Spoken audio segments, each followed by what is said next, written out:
Александр Ульянов. Биография. Воспоминания и жизнь.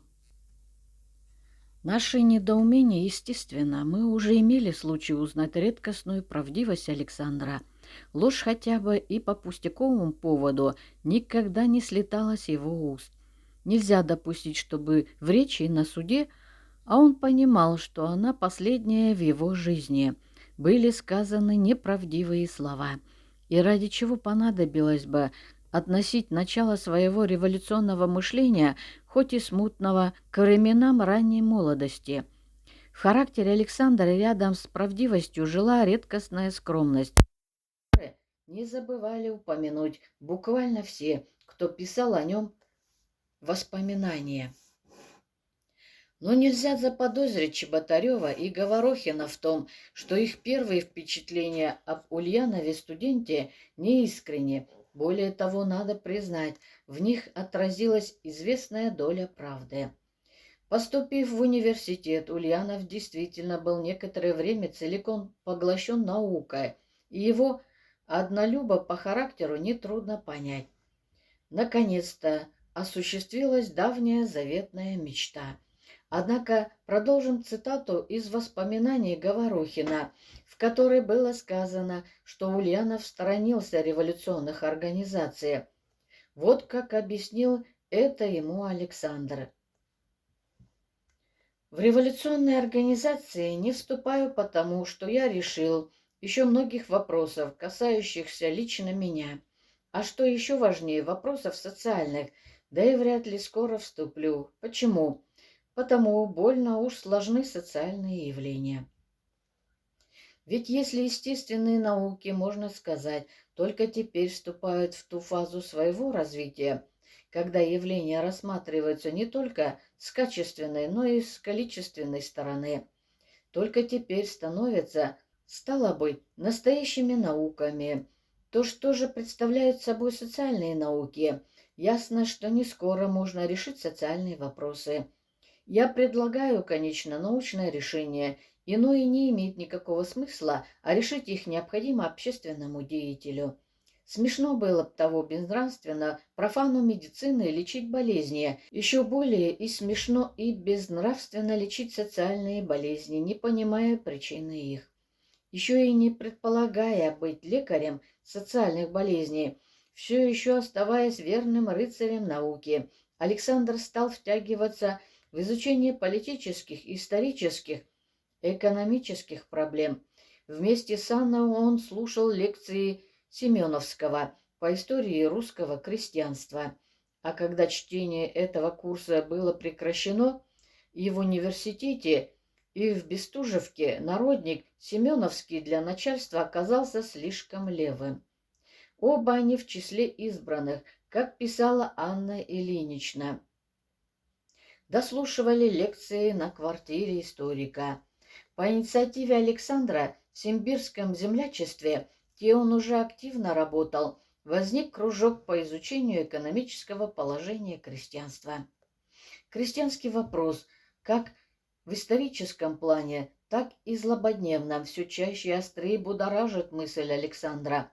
Он внимательно следит за журнальными статьями на эту тему, понимая, что она становится главной решающей в острой полемике первых русских марксистов в лице Плеханова и группы «Освобождение труда с народниками». Наряду с поисками правильной революционной теории Александр все глубже входил в общественную студенческую жизнь. Он стал одним из самых деятельных и авторитетных членов Симбирского землячества. От этого землячества он был делегирован в центральный кружок, руководящий орган Объединенного союза студенческих землячеств. В конце 1885 года Ульянов вступил в экономический кружок, интересы которого отнюдь не сводились к изучению общественных наук и обсуждению злободневных политических проблем. Фактически это был и негласный политический центр, распространявший свое влияние на деятельность Союза землячеств и других студенческих организаций того же научно-литературного общества, где Александр был, как уже знает читатель, избран секретарем и во многом определял характер его деятельности. Именно Ульянов включил в повестку одного из заседаний общества доклад студента Марка Елизарова, также участника экономического кружка, об экономическом положении крестьян Самарской губернии. По форме это был даже не доклад, а как бы личные впечатления Елизарова о жизни родной деревни, откуда только что он вернулся после каникул. Но слушатели из этих впечатлений могли без труда сделать вывод о тяжелом положении крестьян, об их глухом протесте против порядков, установленных реакционной политикой правительства Александра III, и доводящих деревню до крайней степени нищеты и бесправия. Так, если говорить кратко, шел процесс предварительной научной подготовки и нравственной закалки будущего революционного деятеля, хотя сам Ульянов до поры до времени не отдавал себе в этом отчета. Каков же был его конечный результат? Авторы воспоминаний, а позднее биографы и исследователи политических взглядов Александра Ильича Ульянова признали, что сложившиеся к этому моменту у Александра Ульянова политические взгляды были непоследовательными, внутренне противоречивыми. Действительно, в программе и в речи на суде нетрудно обнаружить существенные элементы нового марксистского понимания законов общественного развития и обусловленных ими путей и практических задач революционной борьбы. Но тут же по соседству с ними также легко обнаружить и элементы старых народнических воззрений. Александр Ильич и сам признавал это соседство. Более того, он сознательно стремился к такому сочетанию разнородных политических взглядов. В письменных показаниях от 20-21 марта Ульянов, восстанавливая по памяти программу, объяснил следствию, что в его задачу входило составить опыт общепартийной программы, которая могла бы объединить революционные партии. Прежняя программа народной воли, писал Александр Ильич далее в этих показаниях, по недостатку научной обосновки и некоторой неопределенности своих положений не вполне удовлетворяет революционные кружки. И мы думали, что, исправляя эти ее недостатки и сделав в ней некоторые изменения, можно устранить все существенные причины разногласий и послужить делу объединения революционных сил. Говоря о партиях, которым следовало бы в интересах революционного дела объединиться на единой политической платформе, Ульянов имел в виду, кроме народной воли, группу освобождения труда и кружки молодежи социал-демократического направления. Современному читателю такое намерение может показаться наивным, но для его правильной оценки необходимо учитывать обстановку, кризисное состояние, в каком тогда находилась революционная теоретическая мысль. Вспомним ленинскую характеристику руководителей социал-демократического движения в период 1894-1898 годов. Многие из них начинали революционно мыслить, как народовольцы. Почти все в ранней юности восторженно преклонялись перед героями террора. Отказ от обаятельного впечатления этой геройской традиции стоил борьбы, сопровождался разрывом с людьми, которые во что бы то ни стало хотели остаться верными народной воле и которых молодые социал-демократы высоко уважали. Если бы не смерть на эшафоте, Александр Ульянов для нас это, несомненно, был бы среди молодых социал-демократов вместе с братом Владимиром. Но в конце 1886 года Александр еще не успел полностью освободиться от влияния народовольческих идей. Александр Ульянов принадлежал к тому поколению русских революционеров, для которого отказ от обаятельного впечатления героического народовольчества был делом нелегким и требовал бесстрашной работы мысли. Александр сразу после знакомства с первым томом «Капитала» проникается глубоким интересом к марксизму. Ему удалось раздобыть и вместе с Говорухиным прочитать одну из первых работ Маркса. опубликованную в немецко-французском ежегоднике статью «Критики гегелевской философии права». Он даже сделал ее перевод на русский язык, намереваясь опубликовать в нелегальном издании.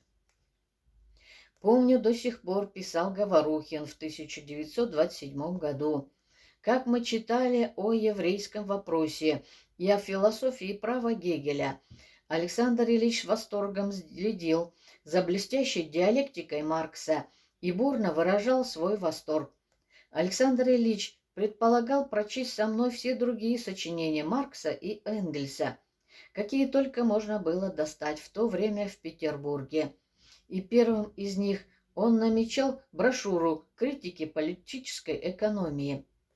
В работах Маркса его пленил самый подход к историческому процессу, раскрытие объективных закономерностей общественного развития. Он внимательно прочитал первые крупные марксистские работы Плеханова «Социализм и политическая борьба. Наши разногласия». Вооружившись таким образом, он подверг анализу и критике народовольческие взгляды, нашумевшую в то время книжку «Столпа либерального народничества» В. Воронцова «Судьбы капитализма в России», прочитал основательно с карандашом в руках и сделал многочисленные записи, которые долго хранились у Чеботарева. До сих пор они не дошли, но вот что писал Чеботарев в своих воспоминаниях. Перечитывая эти заметки, я видел, как широко и глубоко уже тогда Александр Ильич понимал экономические вопросы, и, стоя в своей практической деятельности, заметки писаны не ранее осени 1886 года. На почве народничества он видел, как быстро развивается в России капитализм, критически относился к идеям В.В. Под таким псевдонимом выступал В. Воронцов и выражал сомнения в прочности русской общины как базы социального переустройства. Не знаю, может быть, тут казалось влияние появившейся тогда книги Плеханова «Наше разногласие», о которой я помню отзыв Александра Ильича «Интересная книга». Посмотрим теперь, как изучение марксизма отразилось и в программе, написанной Ульяновым, и в его речи на суде. Лучше всего сделать это при помощи выписки из статьи Ленина «Мелкобуржуазный и пролетарский социализм», написанной в 1905 году и направленной против эсеровских взглядов. Народничество было до известной степени цельным и последовательным учением. Отрицалось господство капитализма в России, отрицалась роль фабрично-заводских рабочих, как передовых борцов всего пролетариата, отрицалось значение политической революции и буржуазной политической свободы, проповедовался сразу социалистический переворот, исходящий из крестьянской общины с ее мелким сельским хозяйством. Человек будущего в России, мужик, думали народники, и этот взгляд вылетал неизбежно из веры в социалистической общины, из неверия в судьбы капитализма. Человек будущего в России, рабочий, думали марксисты, и развитие русского капитализма, как в земледелии, так и в промышленности, все более и более подтверждает их взгляды. Сопоставим теперь по пунктам взгляда Александра с тем, что сказано в ленинской статье «Судьбы капитализма в России». В программе террористической фракции партии народной воли записано: к социалистическому строю каждая страна проходит неизбежно, естественным ходом своего экономического развития. Он является таким же необходимым результатом капиталистического производства и порождаемого им отношения классов, насколько неизбежно развитие капитализма, раз страна вступила на путь денежного хозяйства. Прибавим к этому убеждение Александра Ульянова, что развитие капитализма в России идет быстрым темпом. Убеждение, высказанное в заметке о книге «Судьбы капитализма в России», в прямом противоречии со взглядами народников, уповавших на мужика, отводивших ему а не рабочему классу главную роль в социалистическом переустройстве жизни, Александр Ульянов эту роль отдавал именно пролетариату. В программе сказано: только на известной ступени экономического развития общества, при достаточной зрелости его, возможно осуществление социалистического идеала, как результат изменения в отношении общественных сил в стране, как результат количественного или качественного увеличения силы и сознательности в рабочем классе. И далее. Рабочий класс будет иметь решающее влияние не только на изменение общественного строя, борясь за свои экономические нужды, но и политической борьбы настоящего он может оказывать самую серьезную поддержку, являясь наиболее способной к политической сознательности общественной группы. Он должен поэтому составить ядро социалистической партии, ее наиболее деятельную часть, и пропаганде в его среде и его организации должны быть посвящены главные силы партии. Убеждение, что именно рабочий класс призван сыграть главную роль в социалистическом преобразовании России, что подготовка его к этой роли должна быть важнейшей заботой партии, сказалось и в практической деятельности Александра Ильича. Будучи заняты учебой в университете и работой в студенческих организациях, а в последние месяцы еще подготовкой к покушению, Александр Ильич находил время для налаживания связи с нелегальными рабочими кружками на Васильевском острове. К сожалению, сведения об этой его деятельности необычайно скудные. Но можно не сомневаться, если бы не арест, Александр быстро стал бы крупным организатором пролетариатских революционных сил в этом районе. Программа террористической фракции не отрицала значения буржуазной политической свободы.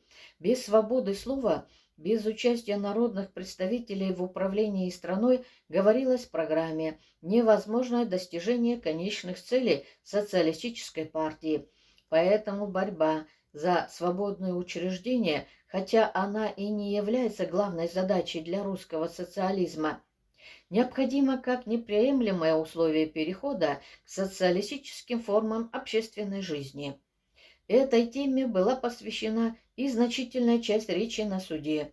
Что же касается самого перехода, его характера, политическая революция его какой-то постепенный процесс, то и в программе, и в речи он фактически освещен не был. Крестьянская община. Этот пункт представляет, пожалуй, наибольший интерес для исследователя политических взглядов Александра Ульянова.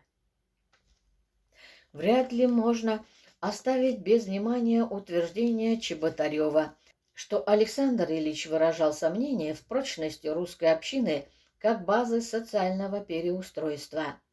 Однако в программе после заявления о неизбежности перехода к социализму, коль скоро страна стала на путь капиталистического развития, говорится: этот закон не выражает собой конечно единственно возможного пути. Он не исключает возможности более прямого перехода к социалистической организации народного хозяйства, если для этого существуют особенно благоприятные условия. Некоторые авторы, писавшие об Александре Ульянове, расценили эти строки как неоспоримое доказательство того, что он, по сути дела, остался верен главному догману народников, утверждению, что у России особый путь исторического развития, на котором нет места капиталистической стадии. Нам это представляется ошибкой.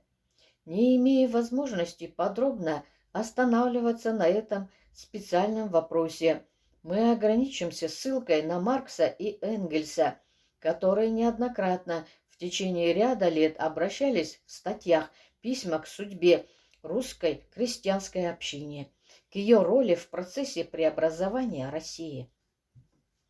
В первом наброске ответа на письмо В.И. Засулич Маркс писал: «Если революция в России произойдет в надлежащее время, если она сосредоточит все свои силы, чтобы обеспечить свободное развитие сельской общины, Последнее вскоре станет элементом возрождения русского общества и элементом превосходства над странами, которые находятся под ярмом капиталистического строя. Не безинтересно, что это было написано в конце февраля, начале марта 1881 года, то есть в момент, когда народовольцы казнили Александра II. В январе 1882 года Маркс и Энгельс заключили предисловие ко второму русскому изданию манифеста Коммунистической партии следующими строками. Спрашивается теперь, может ли русская община, это правда, сильно уже разрушенная форма первобытного общего владения землей, непосредственно перейти к высшую коммунистическую форму общего владения? Или, напротив, она должна пережить сначала тот же процесс разложения, который присущ историческому развитию Запада? Единственно возможный в настоящее время ответ на этот вопрос заключается в следующем.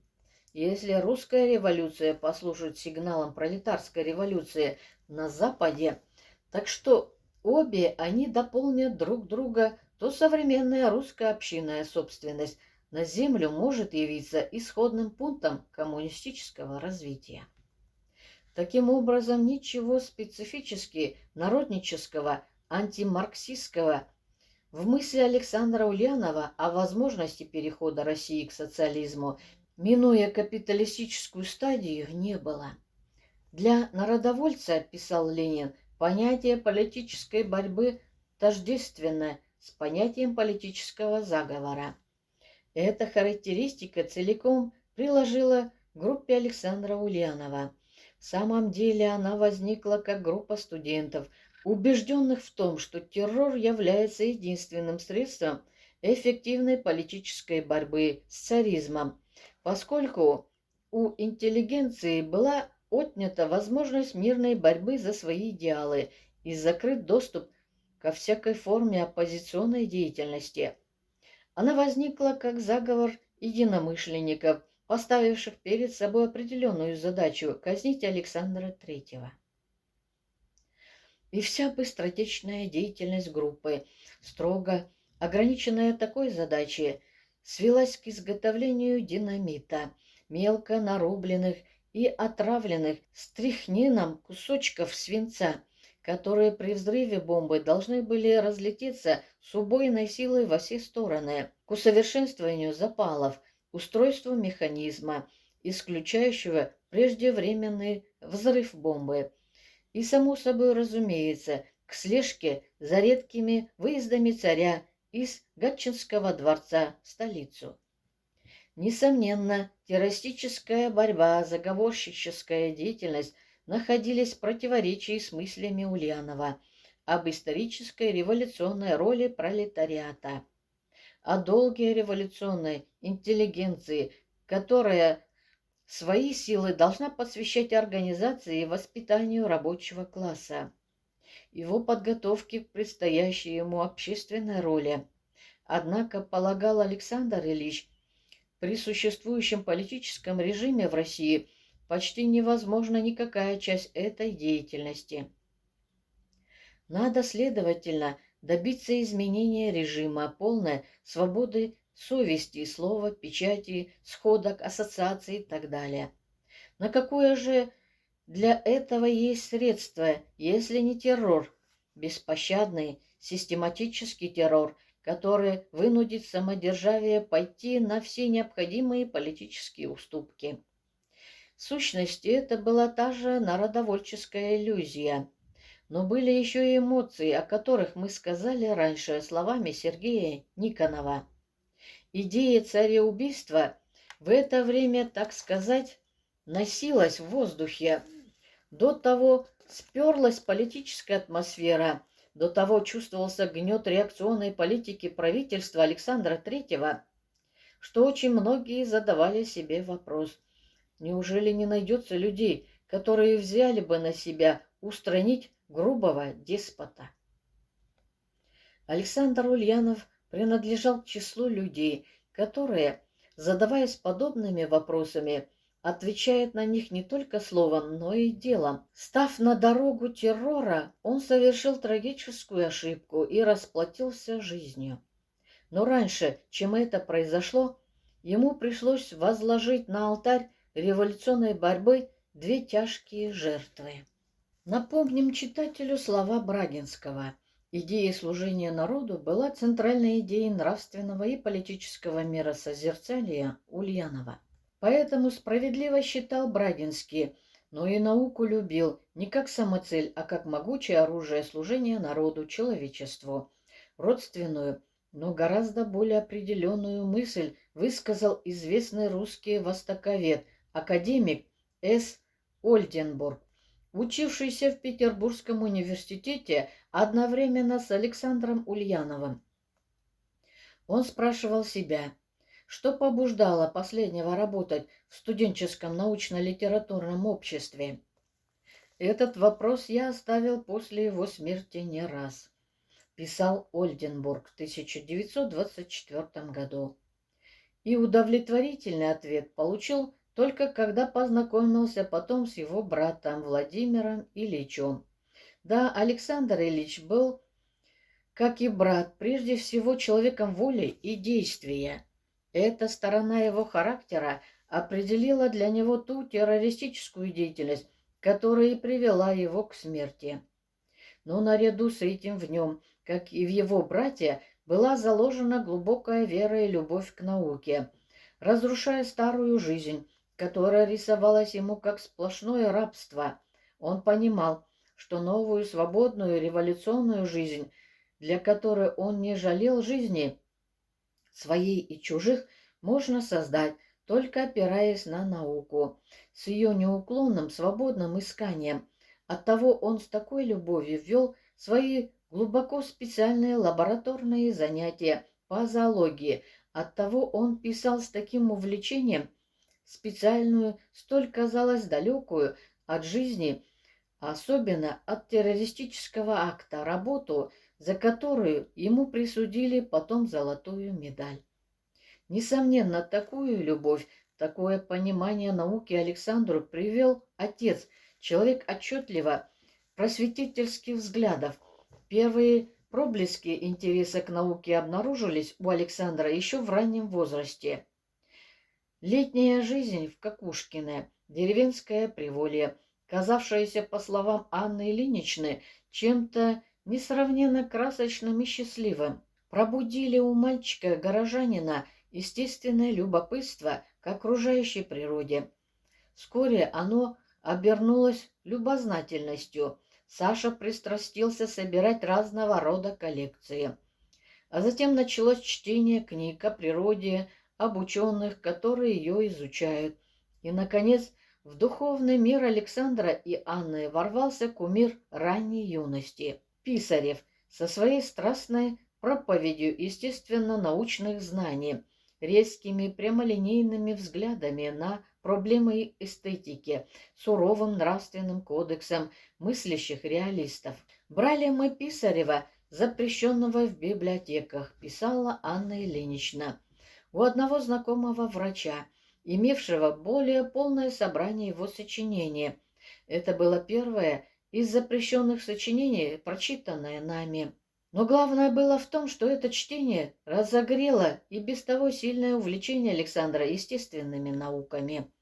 Еще раньше он наладил себе собственными руками маленькую лабораторию, научился с помощью спиртовки гнуть стеклянные трубочки, смастерил прибор для гальванопластики, исчерпал запас колб и реторт, которые можно было получить в Симбирске.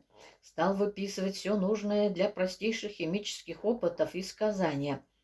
А чтобы иметь для этого деньги, в последних классах гимназии взялся репетиторствовать. На эти же деньги приобрел он и немало книг из библиотеки учителя Чугунова, по дешевке распродавшиеся после смерти владельца. В последние годы пребывания на гимназической скамье Александр увлекался химией, который основательно изучил в домашней обстановке с помощью всемирно известного учебника Менделеева «Основы химии». Мог ли он думать тогда, что эти основы дадут ему возможность легко освоить процесс кустарного приготовления динамита? В университете химия неожиданно должна была потесниться и даже отойти на второй план. Александра стала все больше и больше привлекать биология, точнее зоология. Еще точнее, зоология беспозвоночных. Это произошло под влиянием такой обаятельной личности, как Николай Петрович Вагнер. Крупный ученый-профессор, он ведал кафедрой зоологии беспозвоночных. Александр не сразу изменил химии, столько было ей отдано в Симбирске, столько радости она ему доставила. К тому же знаменитый Бутлеров не желал упускать из числа своих учеников талантливого юношу, и все же спор химика Бутлерова с зоологом Вагнером кончился победой последнего. Приход молодого ученого к зоологам принес ему вторую золотую медаль. В 1885 году студент второго курса естественного отделения физико-математического факультета Александр Ульянов избрал для конкурсного сочинения тему «Исследование строения сегментарных органов пресноводных». В конце того же года Александр представил свою работу на суд специального жюри, рецензент которого академик Овсянников оценил ее следующим образом. Здесь, в этой хорошо обследованной области, каждый новый факт имеет тем большую цену, что он добывается значительным трудом. Проверять, а тем более поправлять работы таких опытных исследователей, как Лейдик или Шульце, или такую тщательную работу, как работа Бёрна, для этого нужно иметь довольно значительную долю опытности и прилежания. Вот основания, по которым автора, студента шестого семестра Александра Ульянова факультет нашел возможным вознаградить за его старательный труд золотой медалью. 8 февраля 1886 года в актовом зале Александру среди других победителей конкурса была вручена золотая медаль с надписью «Преуспевшему» ректору университета И. Андреевский. Поздравляя, назвала его гордостью университета, что, впрочем, не помешало тому же Андреевскому всего через год с небольшим сразу же после ареста Александра в том же актовом зале объявить бывшего студента Ульянова позором университета. Скромный и застенчивый в проявлении своих чувств, Александр сообщил о своем успехе матери лишь в письме от 2 марта и всего одной фразы: «За мою зоологическую работу о кольчатых червях я еще летом начал работать. Получил золотую медаль». А далее в коротком письме шло: «Все у нас по-старому, не знаю, что сказать тебе еще, милая мамочка». Скромность скромностью, но Александр уже твердо знал, что он выбрал в жизни дело, в котором достигнет немалых успехов. Он это знал и по собственному разумению, и по отношению к нему профессоров. После его смерти Менделеев отозвался о нем словами самой высокой похвалы. «Эти проклятые социальные вопросы, — сказал Менделеев в стенах университетской аудитории, — это ненужное. По моему мнению, увлечение революцией, сколько оно отнимает великих дарований, два талантливейших моих ученика, которые, несомненно, были бы славой русской науки, Кабальчич и Ульянов, пожраны этим чудовищем. Простим, читатель, великому химику его политическую наивность. Он вовсе не был ретроградом или царским угодником, вроде трусливого Андреевского. Наоборот, это был человек свободомыслящий, независимый в суждениях. Не раз вызывали они резкое недовольство в правительственных сферах, и только мировая слава спасала его от репрессий.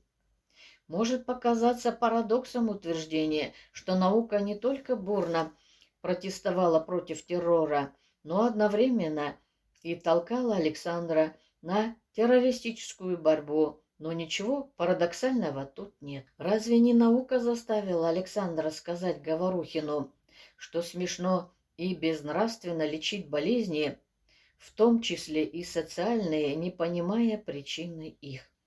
Если он, Александр, пришел к мысли о жестокой необходимости участвовать в лечении социальных болезней, то наука должна была помочь ему в поисках действенных лекарств. Так привычка к глубокому научному мышлению толкнула его на поиски правильной революционной теории. Еще одно обстоятельство, также тесно связанное с наукой, укрепляло его решение отложить в сторону любимое дело и отдать все свои революционной борьбе. 3 года жизни в Питере убедили Александра в том, что существующий общественный строй не заинтересован в развитии науки. Более того, всячески этому препятствует при отношении правительства к умственной жизни, которая у нас существует, говорил он на суде. Невозможна не только социалистическая пропаганда, но даже общекультурная, даже научная разработка вопросов в высшей степени затруднена. Когда подготовка к террористическому акту подходила к концу, Александр, как и Лукашевич, старался каждую свободную минуту проводить в университетской лаборатории. Хотелось лишний раз глотнуть живительного воздуха науки.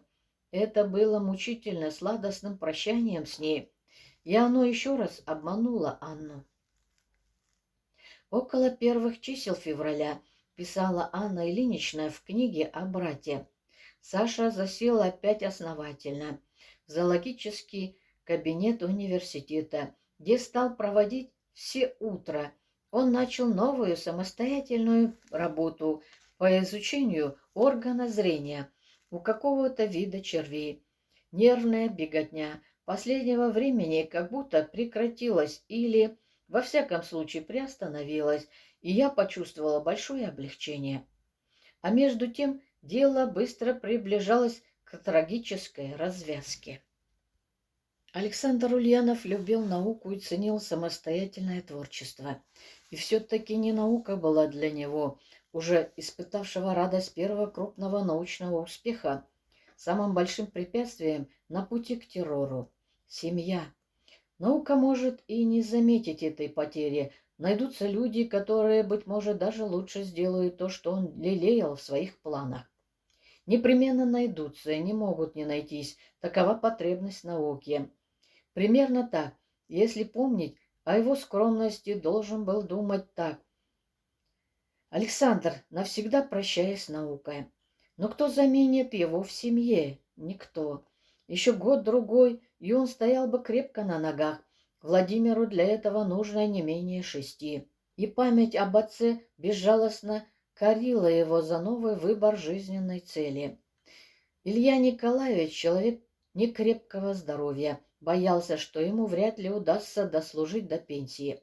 Жалование небольшое, сбережений почти никаких и судьба семьи. Писала Анна Ильинична, все время очень заботила его. Илья Николаевич, говоря со старшими детьми об их долге по отношению к младшим, имел в виду главным образом Александра, на которого привык полагаться во всем. Вообще, удивительным было положение Саши в кругу семьи. У всех детей, включая и Анну, он пользовался непререкаемым авторитетом.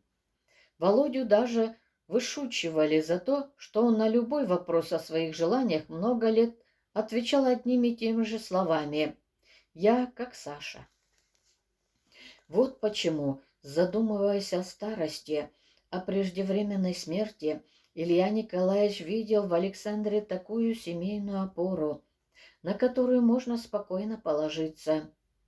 Как же отнесся бы он теперь к сыну после его безрассудного и ужасного решения? Об этом тоже мучительно было думать. А еще недавно во взгляде Ильи Николаевича Александр часто видел одобрение и даже нескрываемое восхищение. Начало лета 1883 года. Сданы на круглые 5 выпускные экзамены, полученные, усеянные похвалами аттестат зрелости и золотая медаль. Рад был Александр, по свидетельству Анны Ильиничны, окончанию постылой гимназии чрезвычайно.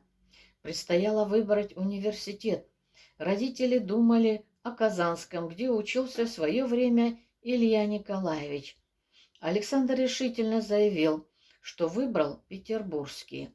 Мария Александровна огорчилась. Даль-то какая, чужой город, столица.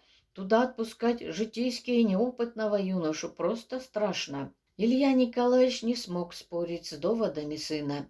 Конечно, в столичном университете наилучшим образом поставлено преподавание естественных наук, и отец со вздохом дал согласие. Марии Александровне пришлось смириться. Отец сказал, что и его, и Анну, поступавшую на бестужевские курсы, обеспечит скромным, но достаточным прожиточным минимумом 40 рублей каждому. Александр возразил, ему вполне хватит 30. Отец все же стал посылать сыну 40, и упорствовавший сын, казалось, смирился. Но через 8 месяцев, приехав в Симбирск на летние каникулы, вручил удивительному и восхищенному отцу 80 рублей. В его 3-летней самостоятельной питерской жизни нельзя сыскать шага, который был бы сделан необдуманно. Но вот теперь, когда он принял самое важное за всю жизнь решение, реакцией отца, несомненно, было бы гневное осуждение. Мать, ее образ немым укором, воплощенной мольбой, неотступно стоял перед Александром. В тот самый миг, когда впервые явилась ему мысль о терроре, тотчас же пришла и мысль о матери. Он любил ее нежной горячей любовью, вкладывал в это чувство весь пыл своего юношеского сердца. Эти последние наши слова нуждаются в пояснении. У некоторых мемуаристов, писавших об Александре Ульянове, можно прочитать характеристику, из которых складывается впечатление, что он был по натуре человеком суровым и мрачным, замкнутым. Историк, профессор Петербургского университета И. Гревс, учившийся в нем одновременно с Александром, отмечал, что он был молчалив и сдержан. Что-то было в нем будто суровое или меланхоличное. О суровом и часто даже мрачном выражении лица вспоминал академик Ольденбург. Публицист В. Поссе, вспоминая о собраниях научно-литературного студенческого общества, писал, там же появлялась изредка стройная фигура замкнутого в себе молодого зоолога Александра Ильича Ульянова. Такие люди обычно не склонны к горячим чувствам, им не свойствен сердечный пыл. Если прочитать письма Александра к родителям, главным образом к родителям за 3 года жизни в Петербурге, до нас дошло их около 30, то и они, казалось бы, говорят о том же. «Милый папа, благодарю тебя за присланные деньги и письмо». «Милые папа и мама, извините, что я немного запоздал с этим письмом.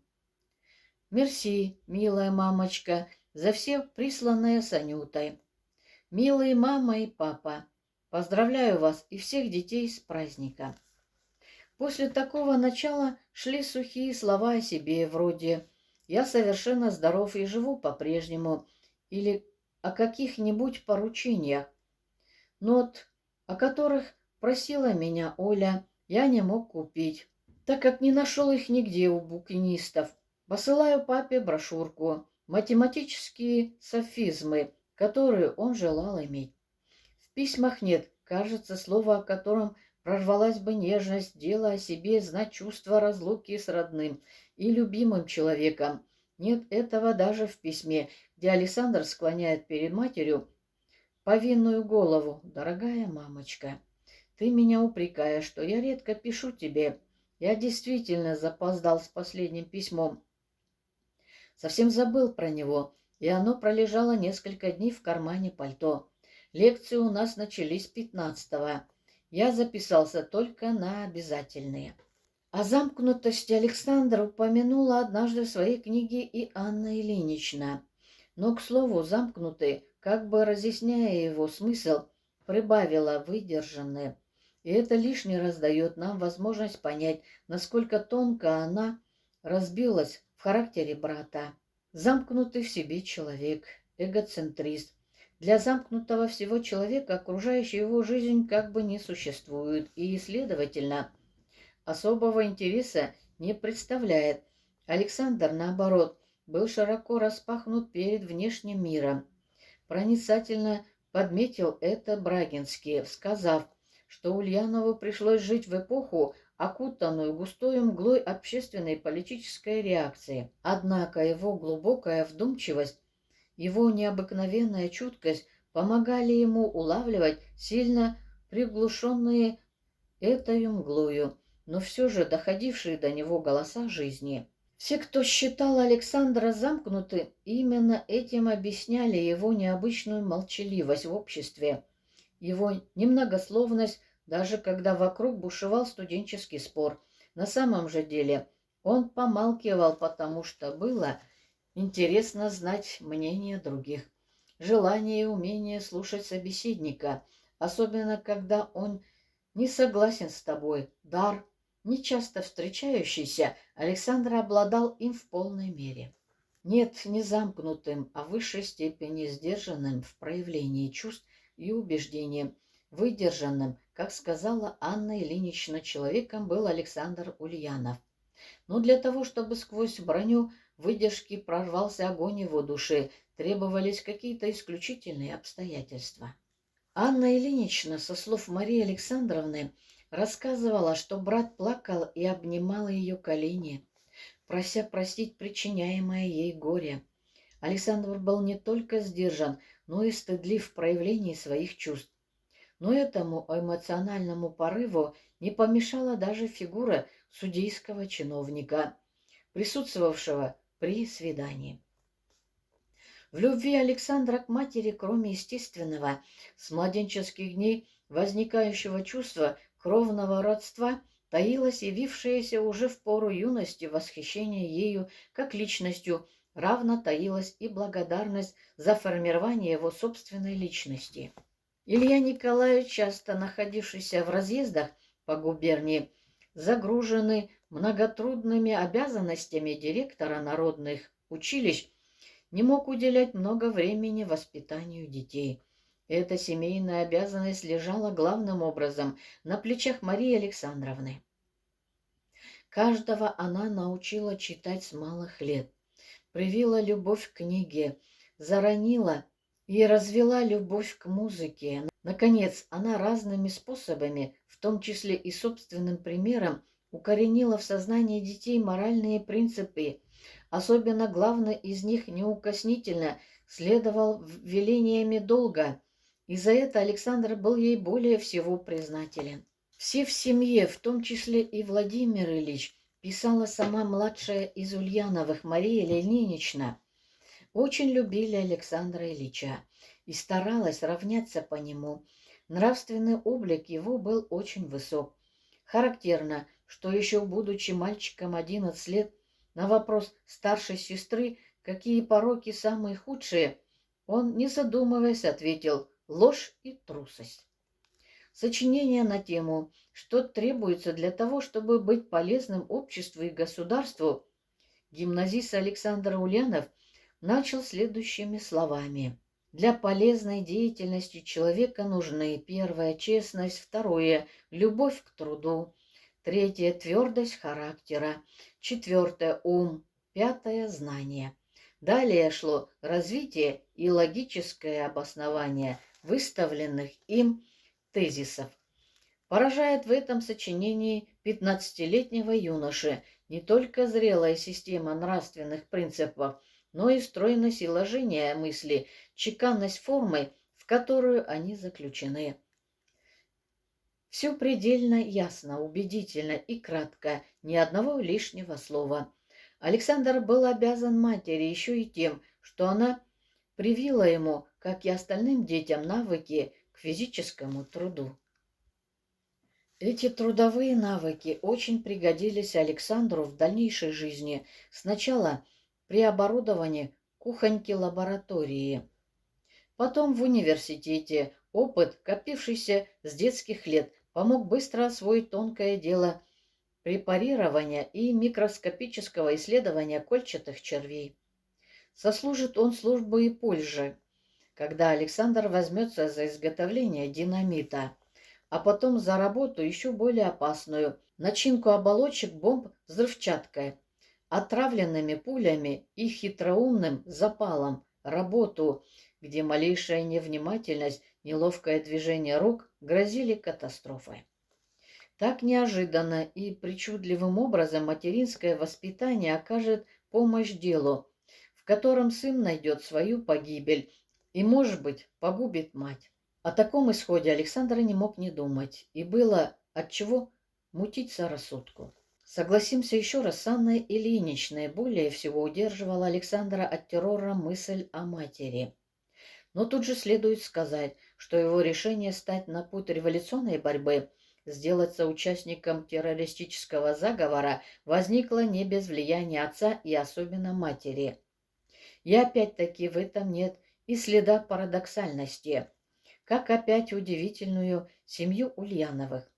Как объяснить тот факт, что у родителей, людей свободолюбивых, но далеких от революционных идей, все дети, кроме рано умершей Ольги, связали свою судьбу с революционным движением? Известны случаи, их было немало, когда сыновья и дочери богатых дворян, помещиков или крупных чиновников царской администрации уходили в революцию, становились в частности террористами. Такова, например, была Софья Петровская, дочь генерала петербургского губернатора. Но в таких случаях между родителями и детьми шла глухая борьба. Дети противились родительскому воспитанию, поднимали бунт, на родительские проклятия отвечали разрывом, уходом из семьи. Ничего этого и в помине не было в семье Ульяновых. И не случайно не было. Воспитательные принципы Ильи Николаевича и Марии Александровны сами по себе не направляли детей на революционную дорогу. Однако в сочетании с определенными воздействиями общественной жизни они сильно способствовали тому, что дети избирали именно эту дорогу. Когда 11-летний Саша, отвечая на вопрос сестры, говорит, что худшие из пороков — ложь и трусость, тут сказываются принципы воспитания. А когда студент Александр Ульянов приходит к мысли о необходимости революционной борьбы, такая нравственная заповедь служит революционной закалке. Если бы Илья Николаевич был бы в живых, когда Александр сделался террористом, если бы у него произошло об этом разговор с сыном, но на его гневную отповедь сын, как всегда спокойно и рассудительно, наверное, ответил бы: «Вы оба с мамой приучали меня с детских лет правилу не уклоняться от исполнения своего долга». Он напомнил бы отцу, как тот, повинуясь им самим установленному долгу, пожертвовал любимым делом, преподаванием, и стал организатором и администратором школьного дела. На возможную реплику отца, что террор, убийство человека, пусть даже тирана, поступок ужасающе безнравственный, а безнравственное дело не может быть долгом. Александр, не споря, сказал бы отцу, что именно он всегда приучал его уважительно относиться к чужим мнениям, как бы они ни отличались от собственных. И даже напомнил бы отцу, сколь деликатно поступил тот, когда сын, разуверившись в религиозном учении, отказался от устоявшейся традиции ходить вместе с отцом по субботам в церковь ко всенощной службе. Отец, позвав Александра еще раз или два после первого отказа, больше о церкви уже не заговаривал. И именно в этой домашней науке Александр обрел силы, чтобы в жертву террору принести не только науку, но даже и семью. На свидании в тюрьме, умоляя мать простить причиняемое ей горе, он говорил, что кроме долга перед семьей у него есть долг и перед Родиной. Он рисовал бесправное, задавленное положение Родины, писала Анна Ильинична со слов матери, и указывал, что долг каждого честного человека бороться за освобождение ее. Заметьте, читатель, предпочтение отдано долгу перед Родиной, не перед семьей. Оно и понятно. В таких именно нравственных правилах воспитывались дети. День ареста и следующие прошли в томительном ожидании допроса, но Александр провел их не попусту. Он приводил в порядок свои мысли. Кусочек жизни, который был еще в его распоряжении, он должен прожить разумно и с наибольшей пользой в последней и посильной при создавшихся условиях борьбе все тем же врагом – самодержавием. Разумность требовала тщательно приготовиться к единоборству со следствием, а затем и судом. Польза мыслилась, во-первых, как облегчение участи товарища. Кое-что он может и, следовательно, должен сделать на допросах, беря на себя всю ответственность за организацию покушения. Во-вторых, он обязан с возможной полнотой осветить перед следствием и особенно на суде политический смысл заговора. В этом он всегда расходился с Шевыревым. Как только заходил разговор о возможности оказаться в руках полиции, Шевырев, где-то он теперь, будут ли его искать, если все же и на него пало подозрение, найдут ли? Шевырев упорно занимал странную позицию. Он был решительно против того, чтобы на суде, если не удастся его избежать, группа выступила с каким-то программным заявлением. «Народовольцы, — говорил он, — сказали на своем процессе все, что нужно. Лучше их не скажешь. Да и зачем метать бисер перед свиньями? Ведь на суде, кроме судейских и иных царских чиновников, никого не будет, и все слова будут похоронены в стенах судилища.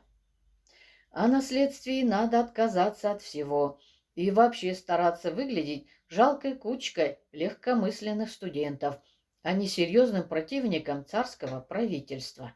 Возражая Шевыреву, Александр был не в одиночестве. Его поддержали и Лукашевич, и Никонов, и Говорухин.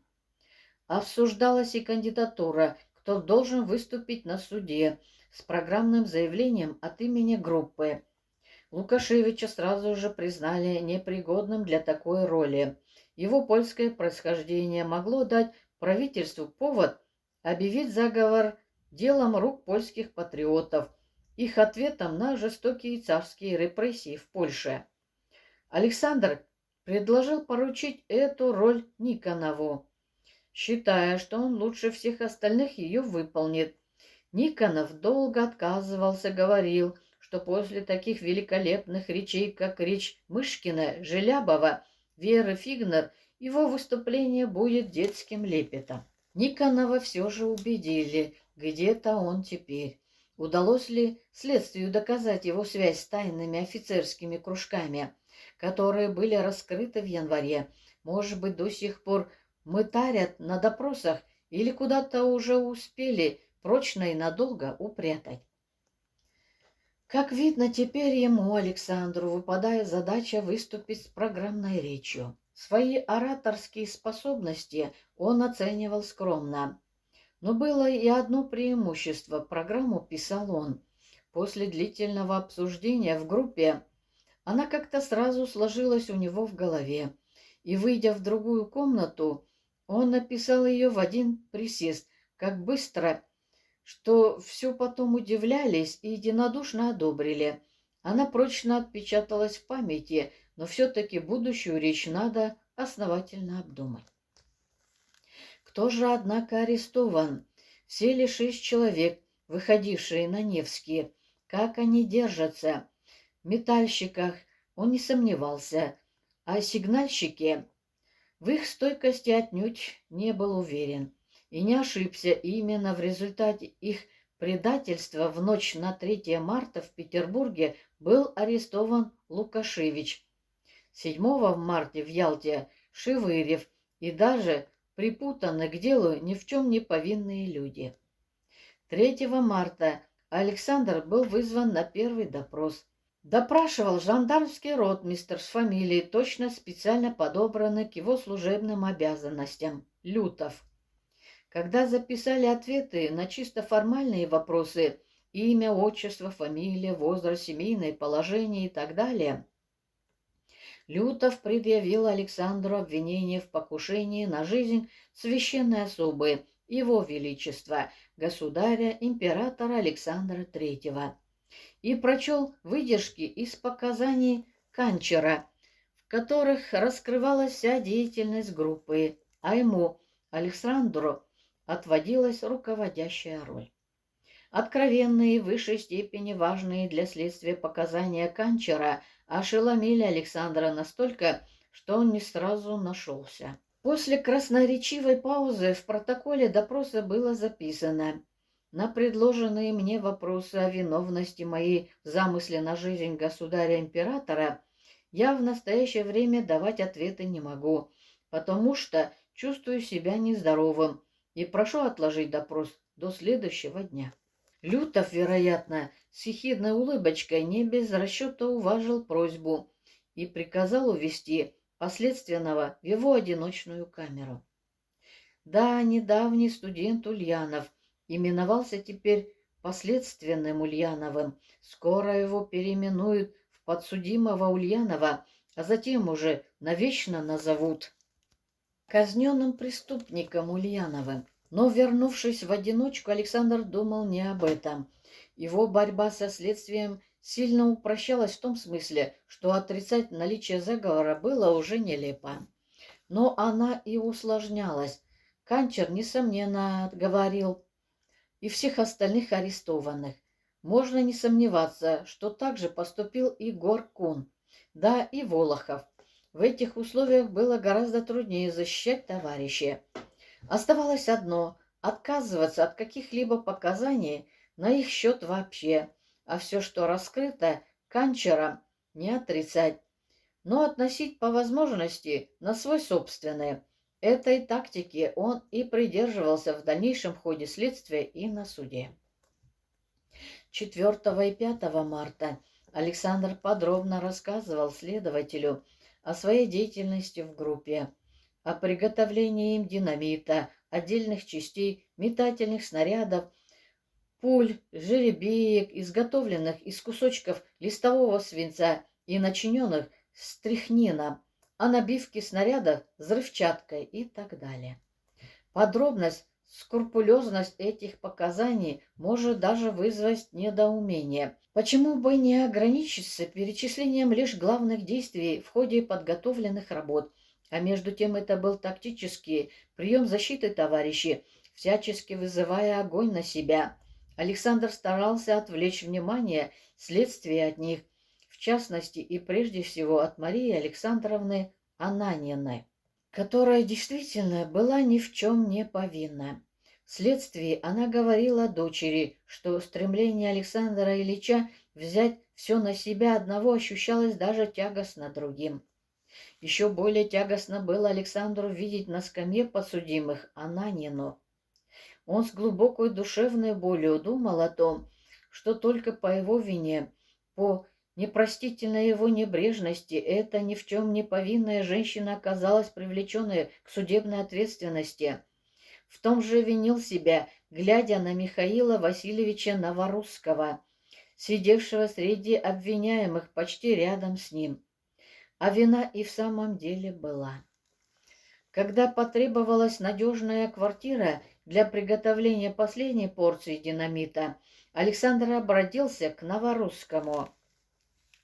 Они были знакомы по центральному кружку Союза студенческих землячеств. Воспитанник духовной академии Михаил Новорусский не принадлежал к числу студентов, мыслящих революционно, но он был верным товарищем и сразу же согласился помочь Александру.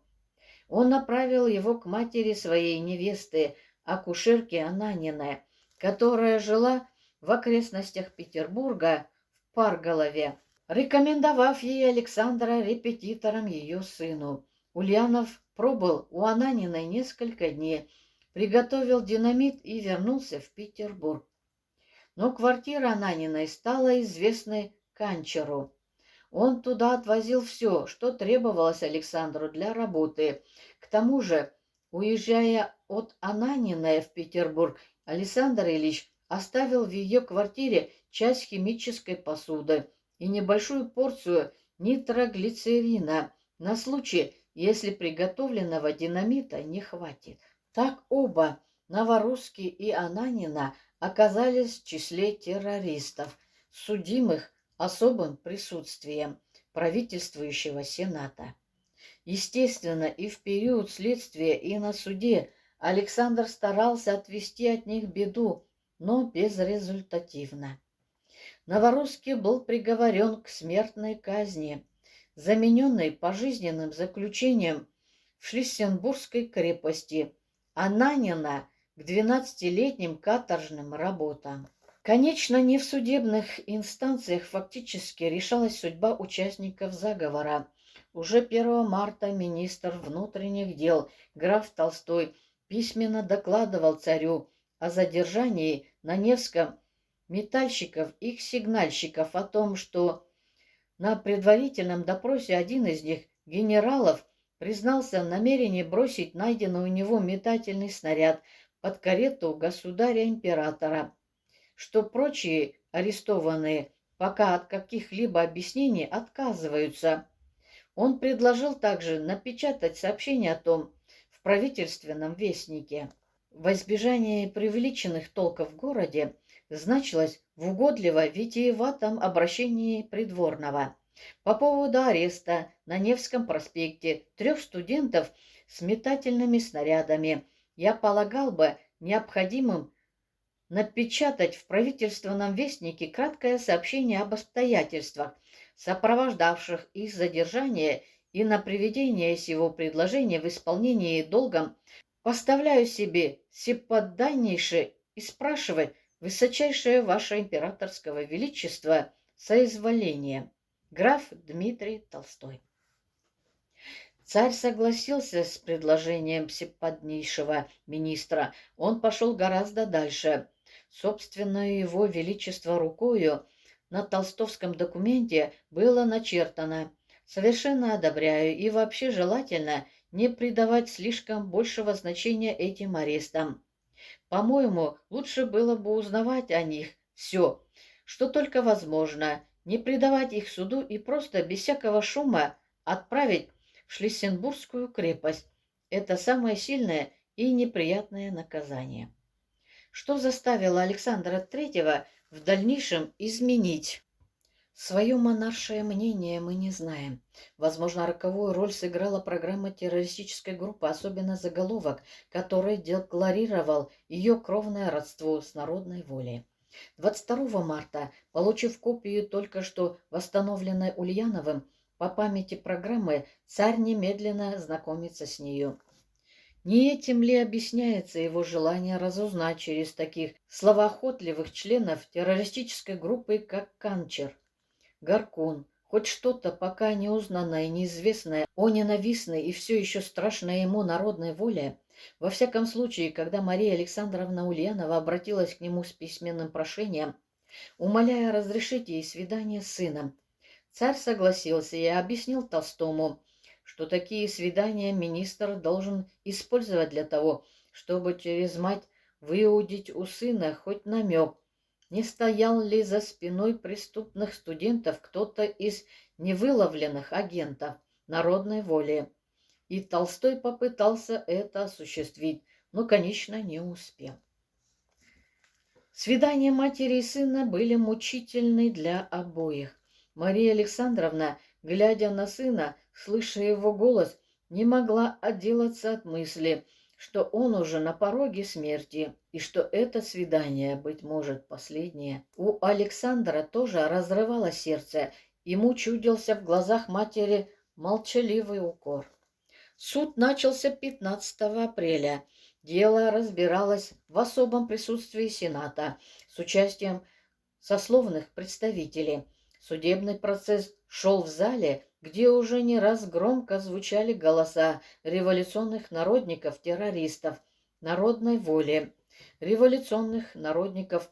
Первоприсутствующий председатель, сенатор Дейер, не первый раз отправлял их из этого зала на виселицу или на медленную смерть в казематах Петропавловки. Отправит и этих новичков, которые только что были подняты его возгласом со скамьей, чтобы слушать чтение обвинительного акта. Потом он их удалит и будет вызывать по одному для дачи показаний. Ульянов был готов к бою. Он спокоен, внимателен ко всему. Разыскав глазами Чеботарева, которого вызвал для показаний в защиту Новорусского, поклонился недавнему сожителю по квартире, и тот ответил таким же глубоким поклоном. Лукашевичу успел шепнуть: «Если вам что-нибудь будет нужно, говорите на меня». Лукашевич вспомнил впоследствии, что в эту минуту ему стало ясно решение Александра Ильича сознательно идти на смерть. Александр был готов и к схватке с экспертом, профессором артиллерийской академии генерал-майором Федоровым насчет различных способов приготовления динамита. Это было нужно для защиты Ананины. Эксперт утверждал, что Ананина не могла не знать о тайном приготовлении Ульяновым в ее квартире какого-то химического состава. Аргументом служило то, что изготовление динамита неизбежно сопряжено с выделением резкого и удушливого запаха. Когда на втором заседании суда Федоров в категорической форме заявил об этом, бывший студент посрамил маститого, но недобросовестного профессора, указав, что существует простой способ, позволяющий полностью избежать выделения какого-либо запаха. И именно этим способом и готовился в Парголове динамит.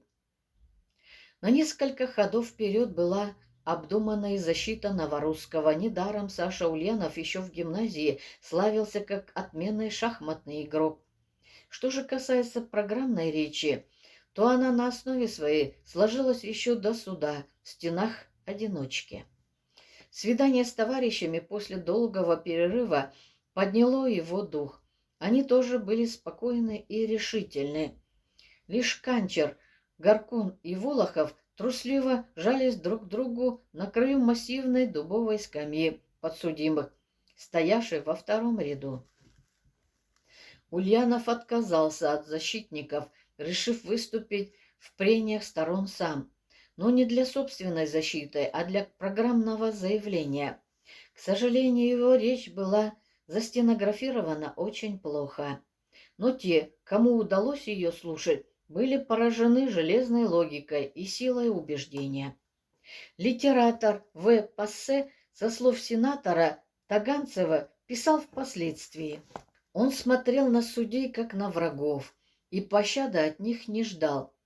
Но и на врагов произвела сильное впечатление его смелая речь. Издававшийся за границей нелегальный печатный орган «Свободная Россия» в начале 1889 года писал: «Речь, произнесенная Ульяновым, произвела очень сильное впечатление. Ее сравнивают с речью Желябова».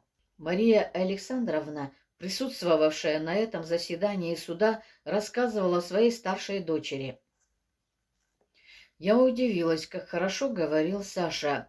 Так убедительно, так красноречиво. Я не думала, что он может говорить так. Но мне было так безумно тяжело слушать его, что я не могла досидеть до конца его речи и должна была выйти из зала». Начав с того, что фактическая сторона установлена вполне верно, Александр воспользовался правом защиты, чтобы проанализировать умственный процесс, который привел его к мысли о необходимости использовать террор в борьбе с самодержавием. Он сказал, что этот процесс типичен для каждого революционера, становящего в ряды террористов. Вину за возникновение в прошлом и непременно в будущем заговоров и покушений Александр целиком возлагал на царя, на его правительство, на общественный строй и полностью освобождал от нее террористов, вынужденных силой вещей прибегнуть к оружию. Вообще главным в его речи было хорошо аргументированное утверждение, что сама существующая система правления, весь общественный строй России неизбежно рождают самые крайние способы и формы борьбы за политические свободы. Общество неизбежно и бурно протестует против реакционного режима, в условиях которого невозможна не только социалистическая пропаганда, но даже общекультурная, даже научная разработка вопроса в высшей степени затруднительна. Приговор был жесток до предела. Все подсудимые без единого исключения присуждались к смертной казни через повешение. Причем на них издевательски еще возлагали судебные издержки, поровну, с круговой друг за друга ответственностью, с принятием таковых на счет казны при несостоятельности подсудимых. Последний пункт приговора гласил, что суд находил возможным, учитывая близкий к несовершеннолетию возраст Канчера, Гаркуна и Волохова, а также ввиду их чистосердечного раскаяния и содействие при самом начале дознания к раскрытию преступления, ходатайствовать перед царем о замене всем троим смертной казни 20-летними каторжными работами. О такой же замене уходатайствовал в отношении Ананина. Наконец, и спрашивалась монаршая милость в виде замены смертной казни иными наказаниями Пашковскому, Пилсудскому, Шмидовой и Сердюковой. Таким образом, смертный приговор распространялся на 7 подсудимых: Ульянова, Шевырева, Андреюшкина, Генералова, Осипова, Лукашевича и Новорусского. 11 из 15 приговоренных, среди которых был Шевырев, Лукашевич, Новорусский, обратились к Александру Третьему с всеподнейшим ходатайством о помиловании. 2 последним царь заменил повешение бессрочным заточением в Шлиссенбургскую крепость. Шевыреву было отказано, остальным из подавших утверждены наказания, о которых ходатайствовало особое присутствие. Шлиссенбургская крепость готовилась к повешению 5 осужденных на смерть. На свидании после суда Мария Александровна долго убеждала сына, что она впоследствии рассказала Анне Ильиничне подать прошение о помиловании. Александр сказал, что после своих признаний на суде он так поступить не может, ведь обращение к царю требовало бы признания вины покаянных слов, а он за собой никакой вины перед царем не признает и покаянных слов написать не может. Еще говорил, что замена казни вечным заточением хуже смерти, что таким узникам разрешается читать только духовные книги. Разве это жизнь? Итак, можно до полного идиотизма дойти. Неужели ты бы этого желал для меня, мама? 24 апреля Александр снова был вызван на свидание, но вместо матери увидел мужа двоюродной сестры Матвея Леонтьевича Песковского. Это было как удар обуха по голове. Александр сразу же решил, что нежданный посетитель пришел с ужасной вестью о матери. Бойкий литератор и говорун, как характеризовала Песковского Анна Ильинична, был доволен произведенным впечатлением. Оно помогало ему в намерении заставить Александра просить царя о помиловании. Нет, нет, Мария Александровна жива, но прийти не могла, так как находится на грани смерти или потери рассудка. И он, боясь малейшего промедления, добился-таки разрешения на свидание, чтобы сказать об этом ему, Александру, и напомнить о его долге перед матерью и семьей.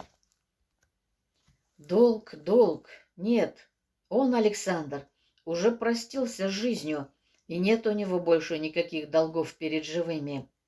Но Песковский не переставал твердить о долге, снова и снова напоминая: мать казни не перенесет.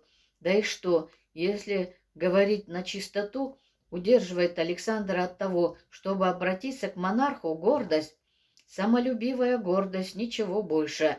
Ради нее и приносится в жертву жизнь матери, судьба всей семьи.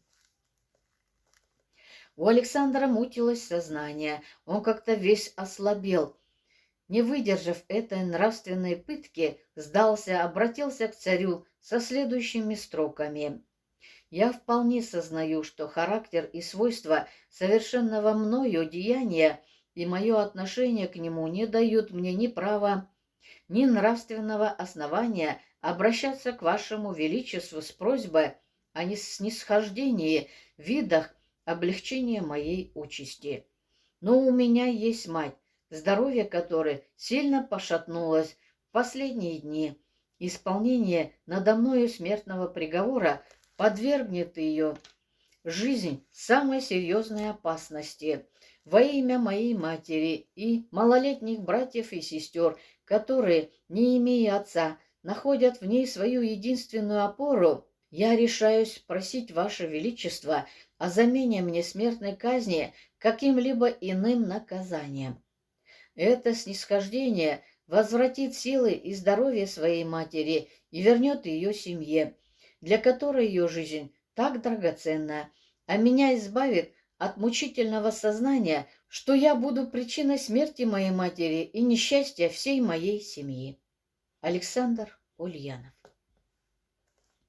Анна Ильинична писала, что это была последняя, может быть, горшая из всех нравственная пытка. Она, к тому же, была и совершенно бесполезная. Ничего не вышло, потому что он написал совсем не так, как я говорил ему. Передавал впоследствии Песковский Анне Ильиничне. Никакого раскаяния, и подпись даже не верноподданные, а просто Александр Ульянов. Александру Третьему пишет Александр Ульянов. Конечно, на это прошение внимания не обратили, и оно не было даже показано царю. 8 мая в 3 часа 30 минут утра, разбуженным за полчаса до казни, смертникам было объявлено о предстоящем приведении приговора в исполнение.